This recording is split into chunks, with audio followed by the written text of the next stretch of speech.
大家好，欢迎收看这期的公子视频，我是公子沈。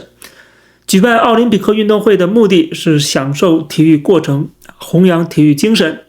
但对很多中国观众来讲，这当中掺杂了太多的政治因素，特别是被灌输的民族主义情绪。我之前做节目讲了，很多人既输不起也赢不起比方说中国的游泳队接受最多次的这个兴奋剂的检测，原因有两个，一个是因为中国运动员的成绩比较好所以说你在世界排名越高，你接受这个检测次数越多另外就是中国队自古以来就不断的被兴奋剂检测呈阳性。比如说在中国90年代一共有28名游泳运动员的兴奋剂检测呈阳性，几乎占了全世界使用禁药的运动员的总数一半。在1994年田径项目当中还爆发了震惊全国的马家军兴奋剂事件。从1995年开始，中国才颁布正式的禁用兴奋剂的规定。在08年奥运会当中，中国的举重队3名队员还被揭发使用禁药，金牌也被剥夺。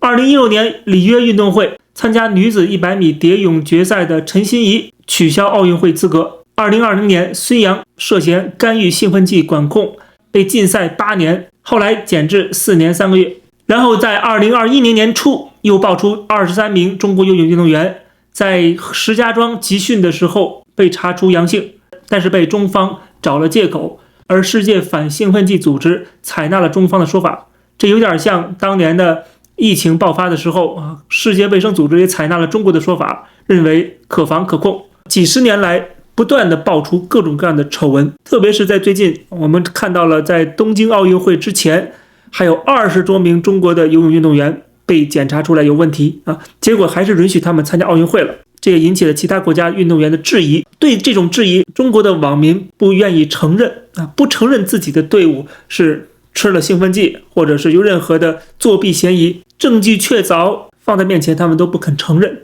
那怎么办呢？倒打一耙就像疫情不承认在武汉爆发，说是美国的，说是德国的，说是意大利的，总之各种各样的阴谋论。这次游泳比赛也同样如此。有人就说了，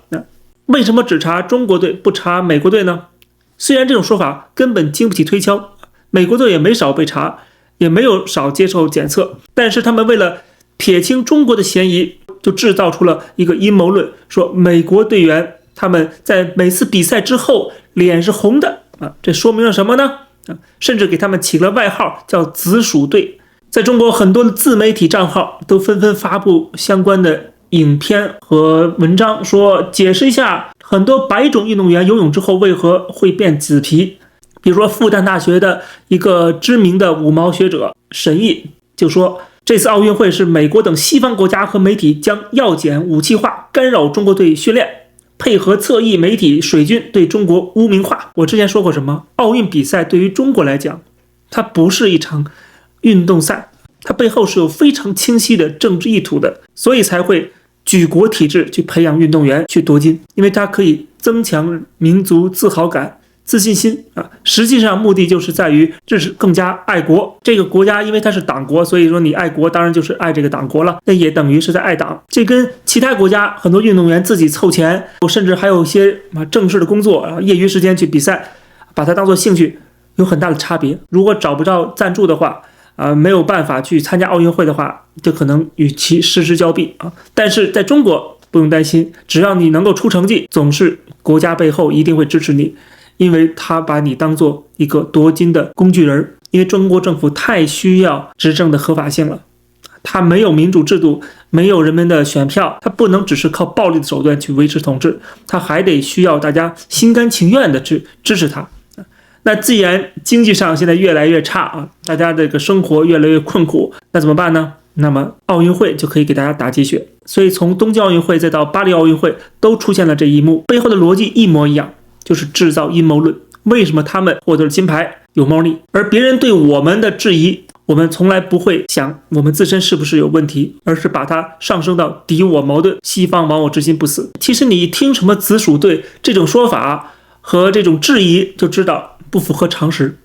如果这件事情是有问题的，早就被曝光了，而且白人不只是美国队，对吧？全世界很多国家都是白人，他们全部串通一气吗？要为了战胜中国队吗？而且就算打兴奋剂，也不可能让大家都知道我打了兴奋剂啊，脸都变红了、变紫了，昭告天下我打了兴奋剂，这都不符合最基本的常识。更何况真的出现了这个问题了，如果大家了解美国这个国家的话，也会知道他们自己的记者就会曝光，他不会像中国这样只讲政治上的立场，千方百计去维护自己的丑闻。美国不是铁板一块，连总统做了什么事情都会被各大媒体驻白宫的记者给挖出来，更何况这些什么运动员了。所以说这些阴谋论完全经不起推敲。有人就在网上发了这张照片，用反讽的语气说这帮昂萨白皮运动员脸这么紫，一定是吃药了，不公平。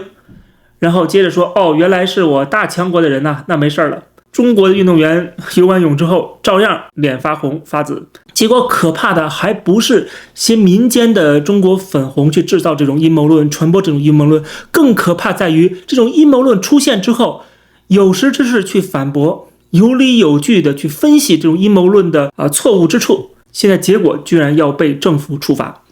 怎么回事？我们可以看一下，有一个人，他的在微博上的名字叫做混合泳，他讲了一段话，说盛传这所谓游泳比赛当中，白皮们游完泳之后都是粉脸的梗，他开玩笑是不是收费视频转播偏色，然后他后边解释一下他的理由是什么。这么一段他对这个阴谋论的分析或者说破除这个阴谋论的错误说法结果导致被这些中国粉红群起而攻之，认为他居然替美国的游泳队员去辩解，你居然没有站在中国的立场上去传播阴谋论、制造阴谋论去攻击其他国家的运动员，居然你还为他们辩护，你是不是两面人？你是不是汉奸走狗卖国贼？结果他被网暴，他的身份被曝光。他本人正在法国参加这次的奥运会，因为他是一个政府官员，他的身份是国际泳联游泳技术委员会的副主席，中国自行车击剑运动管理中心的副主任，前游泳部主任，中国反兴奋剂听证委员会单项协会代表。他是一个专家，是一个从事这个行业的专家，所以他给出的这个个人的看法被看作是你居然作为一个领着皇粮的中国官员替其他国家的运动员说话，然后大家纷纷的去找他过去的言论，看看有没有政治不正确的地方果然有人就说了，他曾经去一个日本的游泳馆，他说普通日本人脸上的平静和自信，无论是街上的过客、酒店服务生还是场馆志愿者，与当前天朝人们普遍的躁动和不安产生鲜明对比。他就讲中国的这种社会戾气和人们的这种浮躁的心态然后再跟日本的社会的平静做了一个对比，这些都被看作是所谓反动言论。我们可以看看网民对他个人的口诛笔伐，说严重失察，追责问责，赶紧处理这个吃里扒外的汉奸，说内部蛀虫比外部敌人更可怕，应该马上开除党籍公职，抓起来判5年，严厉打击汉奸走狗。网络不是法外之地，言论自由不能成为欧美狂吠乱舔的挡箭牌。他毕竟是体制内的人嘛赶快就去删帖。据说他在1天之内删除了4000条他的博文。但是网民对他的攻击不是只是口诛笔伐，而是要利用公权力来对付他。比如说有人就向中纪委举报了，说他身为党员干部，不但没有发挥党员的先锋模范作用，还在国内外的社交平台公然发表错误言论，嘲讽人民群众妄议体育及防疫等国家政策，严重脱离人民群众，搞两面派，对党和国家极其不忠实不老实。为确保党员队伍的清白，请纪委对此类人员严查。而最可笑的是，政府回应了，国家体育总局已经开始着手调查，还说网络空间不是法外之地坚决全面从严治党部署要严格管理监督党员干部言行，严肃查处违规违纪违法行为，绝不姑息。我想他没调查呢，就已经说出这种狠话了，估计这位的乌纱帽可能要不保了。我们从这就可以看到，这个国家已经没有一点点言论自由的空间，也没有是非观念。请问这还是普通粉红的问题吗？这是整个国家的问题，是从上到下的问题。如果你说只是怪罪一些粉红无脑，哪儿都有无脑的人，对吧？欧美国家没有无脑的人吗？都有。可问题在于欧美国家政府不会出面，不会去侵犯这个人的言论自由。他作为一个网民，他当然有自己发表个人意见的权利了，而且他讲的东西是在详细的论述一件事情，大家不管他讲这个话是不是认真的，是不是研究的态度，或者说讲的是不是正确的，你只要立场不站在我们这边，你就是十恶不赦了。所以我在我节目当中批评这些粉红的时候，总是有人说你怎么抓着这些粉红不放呢？还有很多的有识之士，还有很多的这个头脑清晰的中国人呢。可是问题是，现在这个人要被政府针对了，那个头脑清晰的中国人在哪儿呢？反而这些粉红他们去追着一个人不放的时候，政府会站在粉红这边，这才是这些粉红带来的危害。他去举报，政府真的去受理啊，而且呢，认为通过这种方式，反而证明了政府是跟人民站在一起的，去抓这些蛀虫、这些汉奸啊。所以不只是说政府绑架了中国，也是粉红绑架了中国。所以说很多的中国人，你确实觉得这件事情有问题，可是你已经被粉红代表了，政府只听粉红的不听你的啊，因为他们的做法正好符合政府的利益。而且这件事情还不是一个特例，就在这2天，北京大兴的公安把一个网民给抓捕了，同样是有群众举报说，在巴黎奥运会乒乓球女单决赛之后，有网民在微博平台发表了诋毁运动员和教练员的信息，结果警方迅速出动，抓捕了一个29岁的女子，叫贺某某，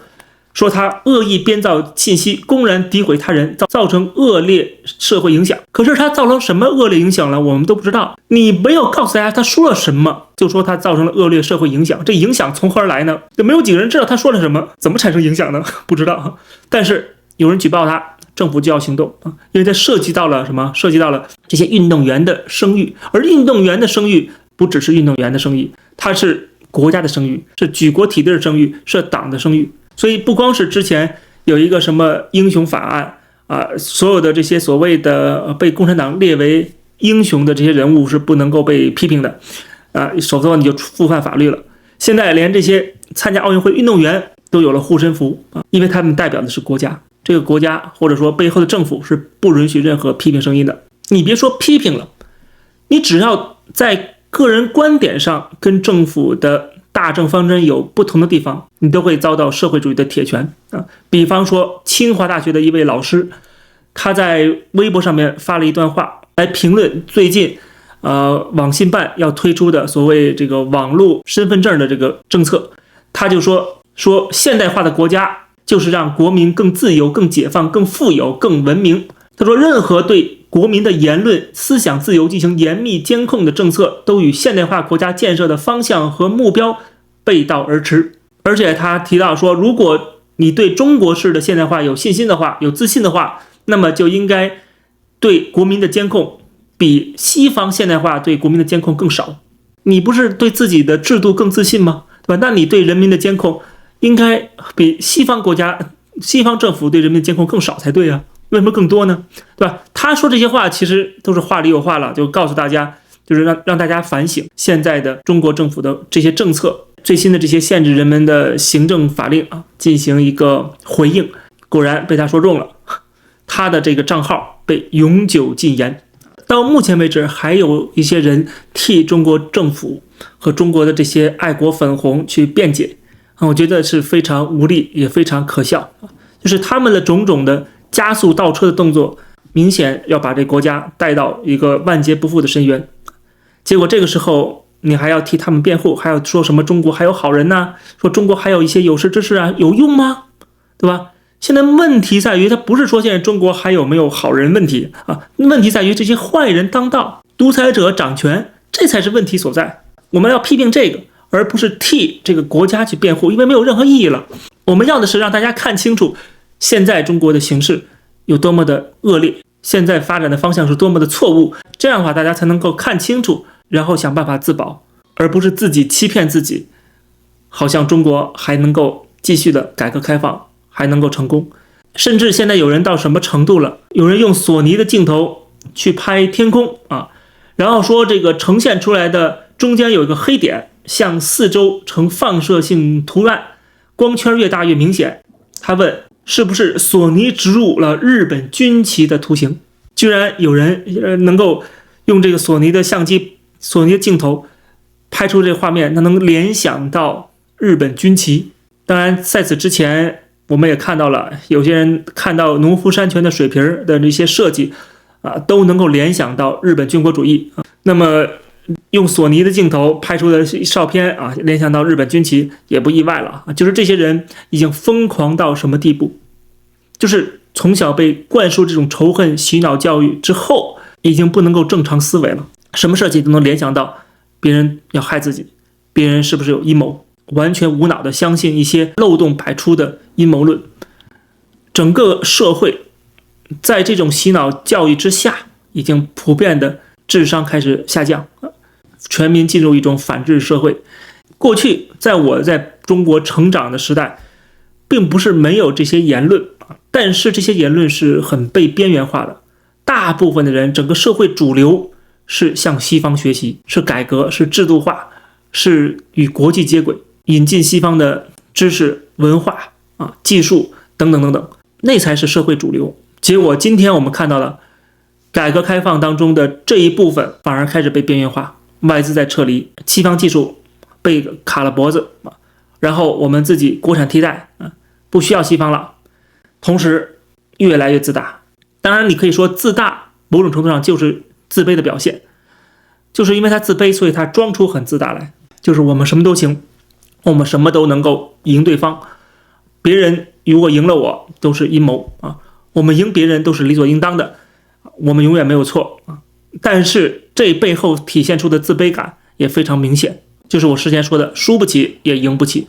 最可恨的是还有像刚才说到的沈毅金灿荣这些人还在添油加醋煽风点火。另外还有一个人也不能忘记他，就是司马南他还专门写了一篇文章，在8月4号发表，说凡是受过较多教育的国人骨子里都是亲西方的，这个群众基础太大了，说伊朗、俄国、中国大致都如此。所以他说仅从地缘政治上反西方是不够的，必须从根子上废除西方的文明路线和政治路线，说要把受到教育的国民从亲西方的牢狱中解救出来。恐怖不恐怖？他讲的这种话就恐怖到让人可笑，就是他自己跑到美国去买房子然后夸奖美国的一些城市建设多么好简直像天堂一样，他都不想走了然后翻过头来说我们必须要坚定的反西方，这难道不才是真正的两面人吗？这才是真正的祸国殃民呢。而真正说真话的人，不管是那位清华的老师还是这位姓袁的专家，他们只是讲出他们个人的看法，而他们的看法是有利于这个国家反省自身、改进自身，然后被世界接纳，这难道不是有利于这个国家的发展和人民的福祉吗？但是在今天的中国，完全黑白颠倒，是非不分，一边在中国鼓吹极端的民族主义，煽动对外的仇恨，一边自己私下把家人财产送到国外去这样的人反而在中国成了英雄，获得流量，获得名利。而那些实实在在的讲出真话、有理有据的专家学者，反而被扣上了汉奸、公知、恨国党的帽子，甚至还被中共政府去封杀、去打压。这么一顿操作猛如虎结果自然是未来的中国在国际舞台上会更加的受到质疑、受到鄙视，最终人人喊打，遭到更加严厉的围堵和制裁。现在粉红就讲了，这次奥运会处处针对我们，能让你们参加奥运会就已经不错了。我们看看这次的比赛，俄罗斯都没有资格来参加，为什么？难道还不清楚？而中国现在站在俄罗斯这边，力挺侵略者，甚至在南海、在台海还作为一个潜在的侵略者被别人看待。那么可想而知，早晚有一天，中国也像俄罗斯一样，可能也会被奥运会拒之门外。所以今天还能够参加奥运会，你就偷着乐吧。好，这期节目跟大家聊到这儿，感谢大家收看，欢迎大家点击订阅这个频道。如果大家喜欢这节目，也欢迎加入会员，收看会员专属的影片。我们下期节目再见。